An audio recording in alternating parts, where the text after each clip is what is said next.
So are you ready to dive deep into the 2025 Grammy nominations? Oh, absolutely I am. Let's do it. Awesome. We've got excerpts from this news article fresh off the presses. And Freshly translated. that's right, freshly translated. And let me tell you, it is already shaping up to be a historic year. Yeah, it really does feel like a pivotal moment in music. For sure. We have, legends pushing boundaries, Yeah. newcomers exploding onto the scene, Yeah. and just genres blending in ways we haven't really seen before. It's really cool. So we're going to break it all down for you. We'll uncover the hidden gems, the potential upsets, and really what these nominations say about the state of music today. Exactly. And we can't talk Grammys without mentioning Queen Bey. Of course not. 11 nominations this year, Unbelievable. bringing her total to a record-shattering 99. It's mind-blowing, isn't it? And not only is she the most nominated Grammy artist in history, but these nominations span 4 genres: country, pop,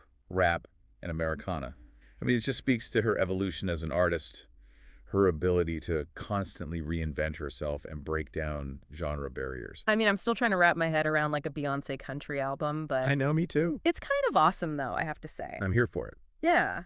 It makes you wonder, though, could this be the year she finally breaks her Grammy drought in those major categories? Yeah, her last win in a major category was back in 2010 for Single Ladies. It's been a minute. It has been a while, yeah. So for those who might not know, can you just explain what the big 4 categories are? Yeah, so the big 4 are Album of the Year, Record of the Year, Song of the Year, and Best New Artist. And those are like the most prestigious awards of the night. Right. And she has been shut out for over a decade. That's right. It's like a saga. Like, this is the battle for the ages. I know, it really is. Yeah. She's got some serious competition this year. I mean, we've got Taylor Swift, who is a Grammy darling, with 4 Album of the Year wins already.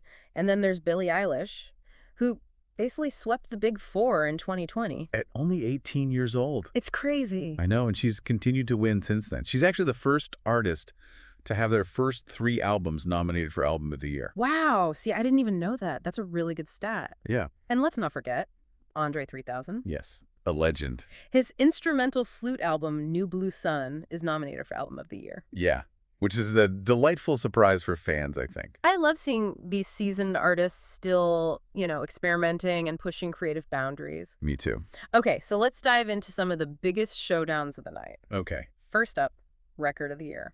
This category is a true clash of the titans. Beyoncé's Texas Hold'em versus Sabrina Carpenter's Espresso. I mean, can you imagine the tension in the room if those two were like the final nominees? I can't even imagine. Right. And then you've got Billie Eilish's Birds of a Feather. Right. Will she maintain her winning streak? And then we also have a true wild card this year, which is the Beatles' final song, Now and Then, nominated posthumously. The Beatles! I know. In 2025. This is crazy. It feels surreal, but it does speak volumes about their enduring legacy. It really does. Yeah. Okay, speaking of packed categories, Song of the Year is just as fierce. Oh, for sure. Yeah. We have Shabuzi's A Bar song, Tipsy, which has been a massive crossover hit. I love that song. And then we also have the powerhouse duo of Lady Gaga and Bruno Mars with Die With a Smile. What a combo. I know. And then Sabrina Carpenter is back in the mix with Please, Please, Please. Wow, she's killing it this year. Could she pull off a double win? I guess we'll have to wait and see. But you know what else is exciting? The amount of just fresh talent that's dominating the nominations this year. Yeah, it really is invigorating to see. Sabrina Carpenter and Chappell Roan aren't just up for Best New Artist. They're nominated for multiple awards across different categories. And their debut albums, Carpenter's Short and Sweet and Roan's The Rise and Fall of a Midwest Princess, have received critical acclaim. So it's really a testament to their artistry and the impact they've already made on the industry. I mean, and we have Charli XCX finally getting her first solo nominations after her previous success with Fancy, alongside Iggy Azalea. It feels like a long time coming. It really does. But it's a testament to her talent and perseverance. Yeah, for sure. And Ray's achievement is also really remarkable. I know it's Swayze. She's nominated for both Best New Artist and Songwriter of the Year, non-classical. I mean, that kind of versatility is rare. Absolutely. And it speaks to her just incredible creative range. And let's not forget about all the first-time nominees. Yes. Who represent just like this wave of indie artists breaking into the mainstream. It's so exciting to see artists like Waxahachie, Clairo, and Madi Diaz, who have been building their careers independently for years, finally getting recognized on a grand stage. Yeah, it's like this changing of the guard.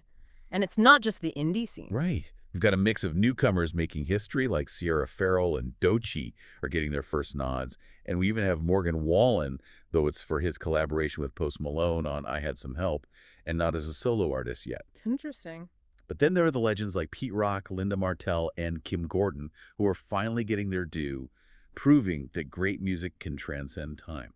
I mean, it's crazy to think about these musical giants receiving their first nominations now, but Yeah, no. it really is a testament to their enduring influence and the impact they've had on generations of musicians. It shows that it's never too late for recognition, and it's a powerful reminder that the Grammys can be a platform for celebrating both emerging talent and enduring legacies.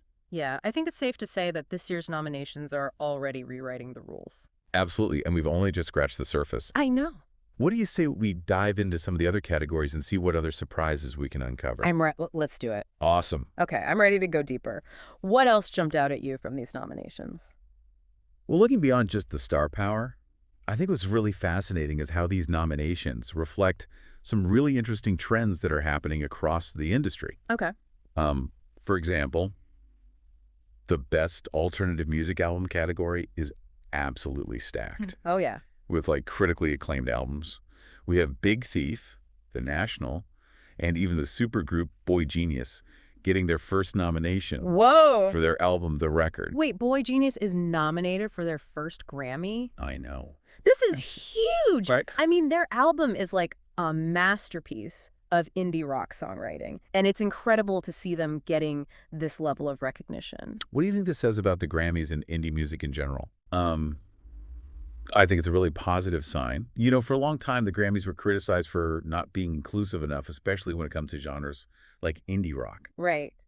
But seeing Boy Genius nominated alongside these more established acts like Big Thief and The National, I think suggests that the Recording Academy is becoming more open to recognizing talent outside of the mainstream. And it's not just indie rock, right? We're seeing a resurgence of interest in jazz with artists like Esperanza Spalding and Kamasi Washington earning multiple nominations. I feel like jazz is often seen as this niche genre, but the fact that these artists are getting mainstream recognition is pretty exciting. You're right. It seems like there's a growing appetite for music that's more complex, more experimental, and maybe even a little bit challenging. Yeah. And this shift in taste is reflected in other genres, too.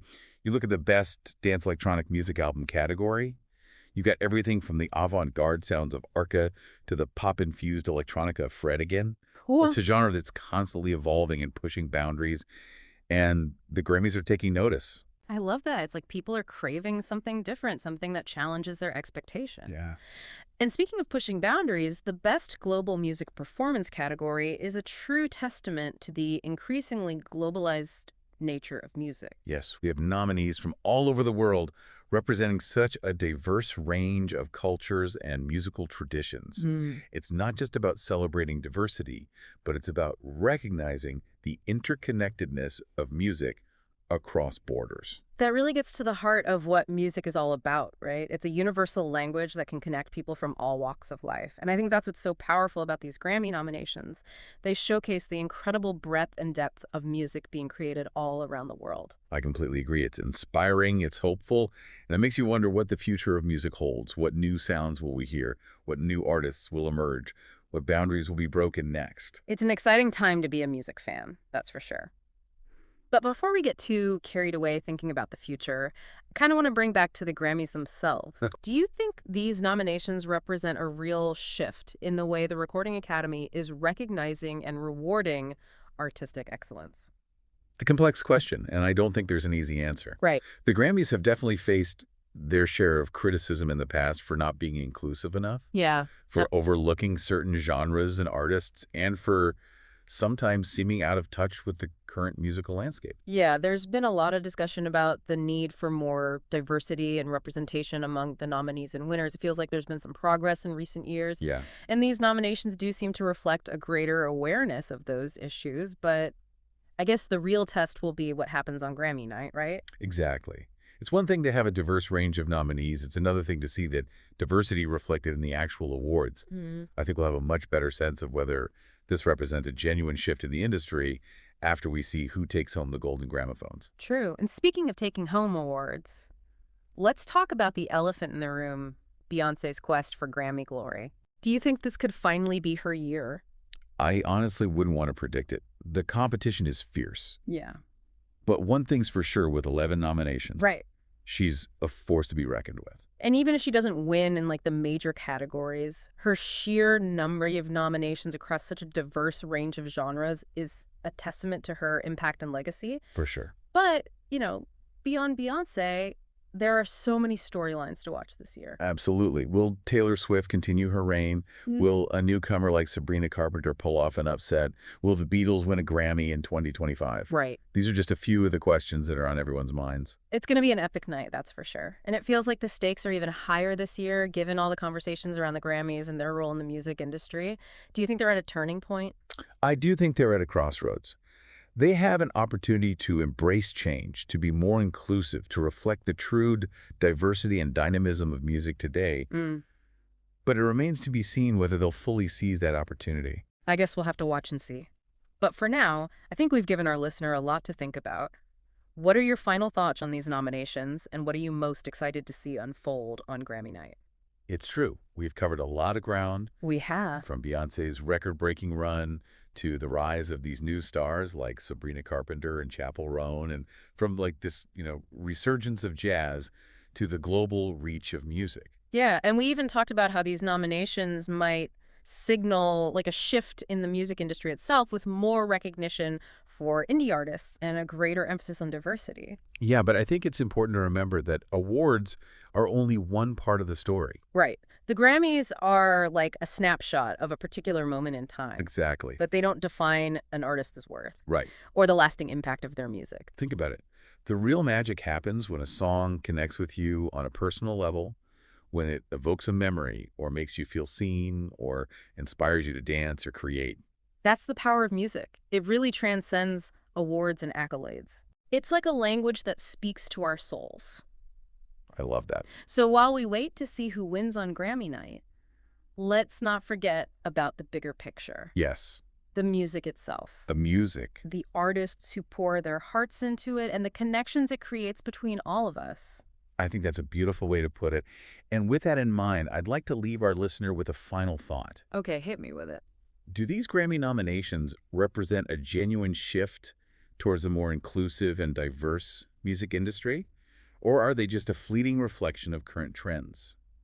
Only time will tell, but it's a question worth pondering. It's a great question, and it's something we'll all be watching closely as the Grammy ceremony unfolds. So to our listener, we encourage you to explore the nominated artists and songs, form your own opinions, and get ready for what promises to be a truly unforgettable night. Yeah, it's been a joy diving deep into these 2025 Grammy nominations with you. Likewise. We've explored the trends, we've debated the contenders, and we celebrated the incredible power of music. And until next time, keep listening, keep exploring, and keep the music playing. Happy listening!